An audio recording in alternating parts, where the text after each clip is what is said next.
Hello. Have you ever said yes when you actually wanted to say no and then you got overburdened by a lot of commitments? Then stay tuned because this video will help you regain your time and mental peace. Why saying no is important? Well, saying no isn't just about rejecting a request, but it's about living a little. It's about regaining your time, your mental well being, your mental peace. Okay, so we live in a world today where saying yes too many times can lead to burnout and cause a lot of resentment. And saying no is very, very important to prioritize yourself.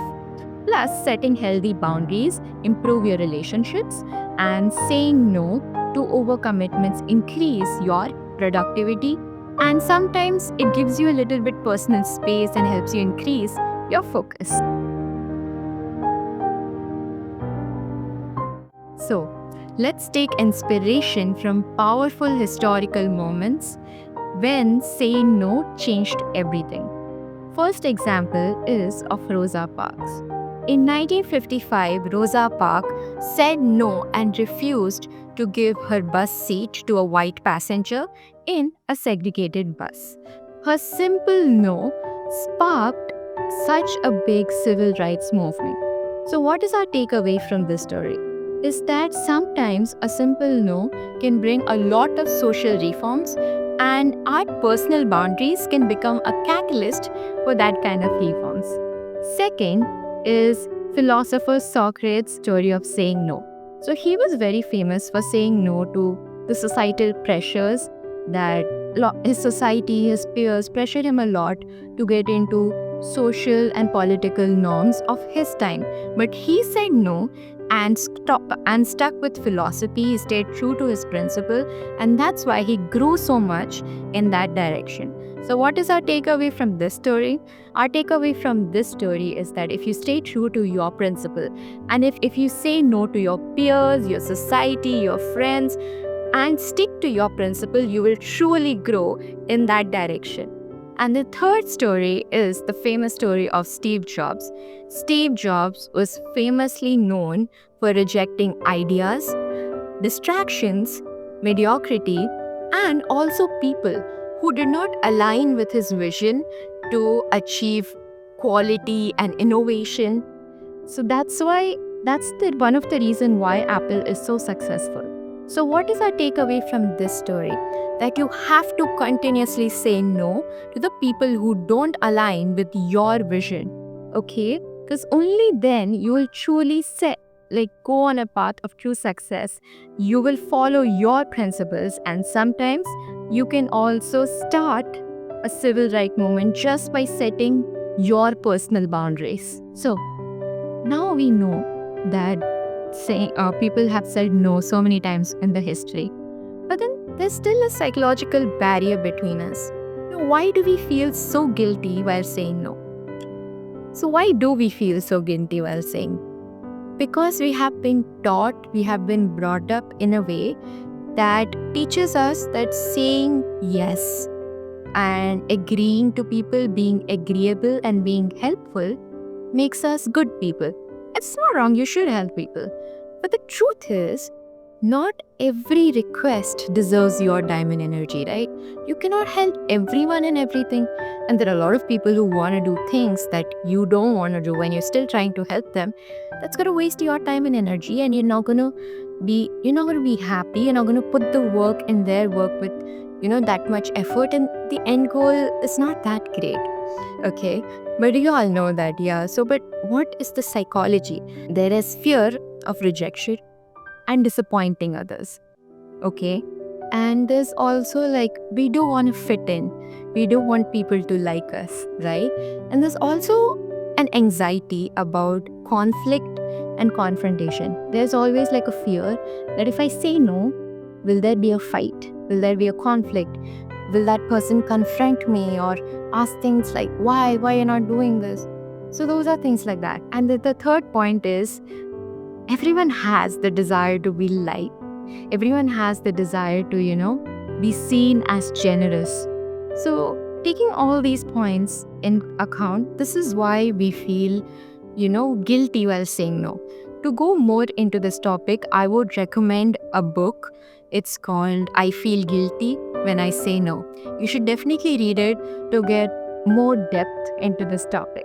Okay, so now we know we have taken examples from historians why it is essential to say no. And we also know about, the psychology why we feel guilty when we say no.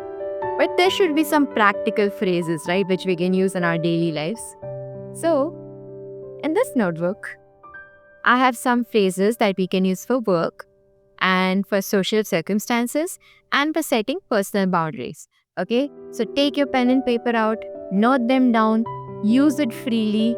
Okay, so the first phrase for work, when like someone gives you some work or some opportunity, but you don't want to do it or you're already having a lot of commitments, so you can use this phrase: I appreciate the opportunity, but I'm currently unable to take on anything more.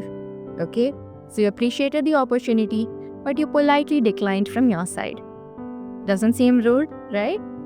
Then the second phrase is that I'm focusing on a specific project right now, so I'm going to pass on this. This is also simple. Then the third phrase is I'm unable to commit to this at this time, but thank you for thinking of me. So you're acknowledging over here also that thank you for thinking of me, and you politely decline. So everything is smooth. You can use it. Write it down, okay? Then phrases for social situations. So if there's a party or an event that you want to decline without it sounding rude, you get these. I think a simple no is also a full sentence, okay? But sometimes we can't say it that comfortably. So we can use these phrases, okay? So first phrase you can use is I'd love to come, but I already have plans. You're acknowledging that you love to come, okay? If it was possible, you'd love to come, but you already have plans and you're prioritizing your plans. Then the second phrase is that sounds great, but I'm going to have to pass on this time. Similar to the work one, simple, okay? The third one is I won't be able to make it, but thank you for the invite. You're thanking the person for the invite, but you won't be able to make it. Okay, so in every phrase over here, you are acknowledging the opportunity, you're acknowledging the invite, you're saying that you love to, but you just can't make it, okay? So it's not going to sound rude, don't worry. And don't over-explain yourself. When you're saying that, I already have plans, don't explain what the plans are. That person will understand, okay? And if the person asks what plans, you can just say some personal commitments or some me time, okay? That is more than sufficient. The more you explain, the more, your no becomes fragile. The first no itself is the strongest. And these phrases, they can add a little value. But the more you explain, it loses its value. Okay? Then, phrases for personal boundaries. So if you need to set some boundary with a friend or with your family members or with your peer group, so you can use these statements. You can say that I need some time to recharge myself, so I'm going to have to say no to that. No to anything, no to a conversation, no to a meeting, okay? You can just say, okay, so I need time to recharge myself, so I'm going to have to say no. In this thing, you are not, blaming the person that I don't want to talk to you, that you're just saying that I need time to recharge myself, and the person will respect you for saying things like this, okay? Then the second phrase is I can't offer advice on that right now, but I can point you in the direction of someone who might be of help.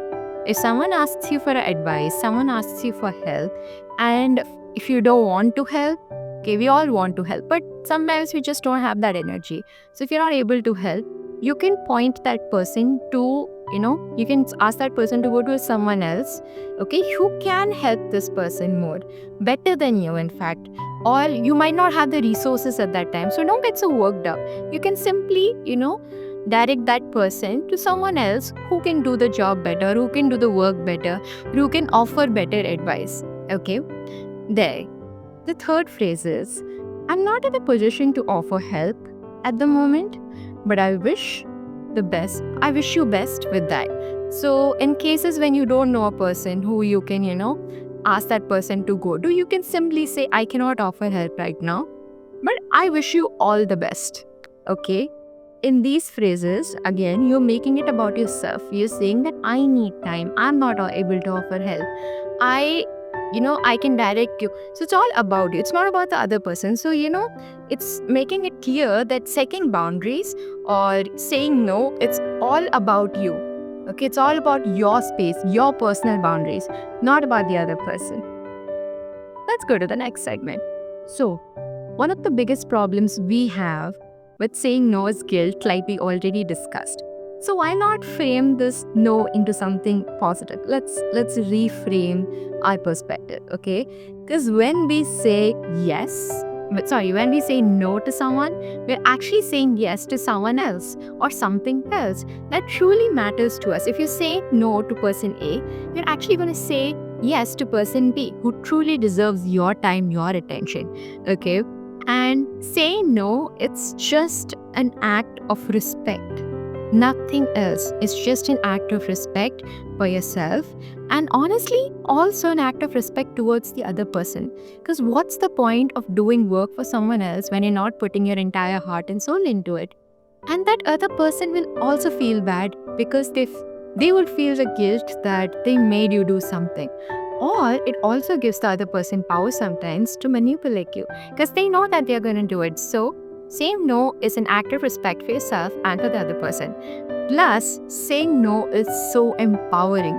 You feel so powerful, and that the other person you're saying no to, they know that these are your boundaries and they will happily respect it.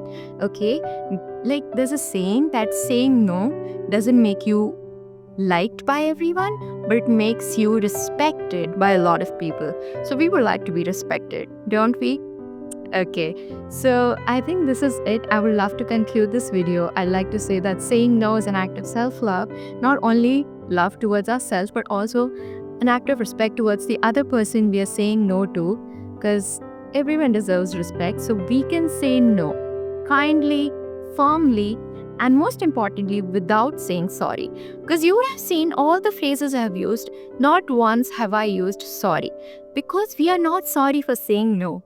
Okay, it's our right to protect our boundaries. No one else will do it for us, right? So we are not sorry, we are going to say no. Okay, and never use sorry and no in the same sentence when you're trying to decline someone's offer, because you're not sorry. Okay, no one should be sorry for setting boundaries. Thank you guys, this is it. Do let me know in the comment section what your experiences have been, where you guys have struggled with saying no and how you overcome. I love to hear from you guys. See you guys on the next video. Love you.